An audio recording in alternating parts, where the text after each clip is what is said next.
In the name of God, who creates us, redeems us, and sustains us. Amen. Friends, I really needed this gospel this week. Did you? Thank you, Jesus, for these words of comfort. Some of you know that I found myself at the hospital Sunday evening with my son, who had fallen and broken his arm. No one wants to go to the hospital for themselves, much less for their child. Hospitals are places of healing, yes, but healing in response to suffering and pain. It pained me to see my son's tiny arm swelling up, to see his face streaked by tears and his little quivering lip. I muttered lots of colorful language under my breath, even as I prayed. Going to the hospital during a pandemic means added risk, added stress, and added isolation. It is the last place I wanted to be, until I walked through the doors. One of the strange realities of being a priest is that hospitals become familiar spaces, blessing folks soon after birth, during seasons of sickness, prior to an operation, and at the moment of death, means that hospitals become familiar and even sacred ground. So when I walked through the doors on Sunday, seeing the familiar hallways, I began recalling to mind familiar faces and familiar moments of blessing. I no longer felt alone. Jesus says, "Do not let your hearts be troubled. I go to prepare a place for you. I will take you to myself. I am the way, I am truth, I am life." These words were already playing through my head as I waited for answers on Sunday, one of the strange perks of preparing for a sermon later during the week. It's hard having to dwell in the unknown. That's true at the hospital, of course, but it's true of all of us right now during this strange season of social distance for the common good. We sit in the midst of unknowns, thinking tomorrow will be clearer, only to wake and find that there are new concerns and new questions waiting for us. The disciples lived in a state of unknowing too, even while being physically present with God incarnate in the person of Jesus. Today's story reminds us of a time when Jesus knew he would be handed over to death, and he tried to prepare his friends for the harsh transition and the painful distance that was coming. Jesus tells his friends that there is plenty of room in the presence of God. Room for friends, room for strangers, room for all the baggage we carry around in our hearts, room for our strengths and room for our weaknesses, room for our messes and our doubts. There is room for all of it. There's plenty of room. There's room enough for you, and there's room enough for me too.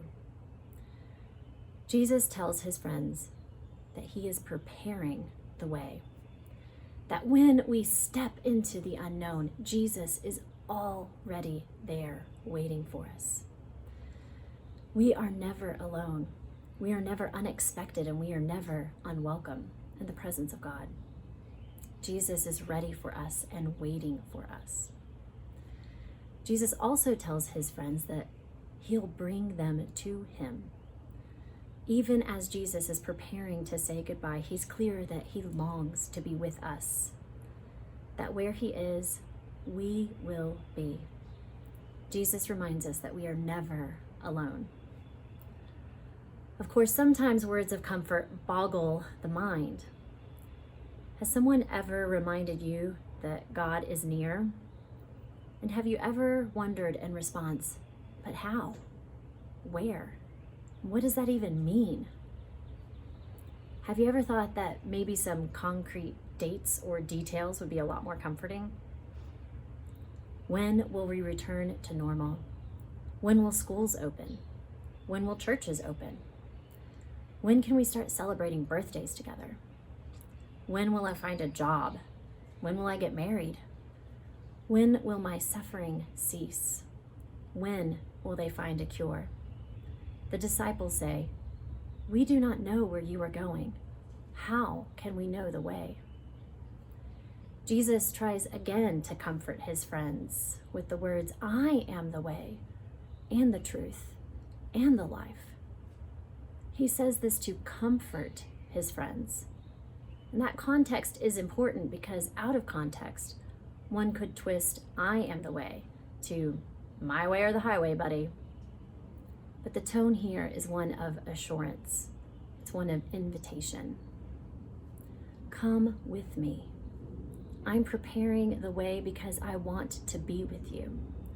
Yes, there's plenty of room for all the things that you bring just being yourself. I'm telling you this because it's true. You can trust me. I am truth.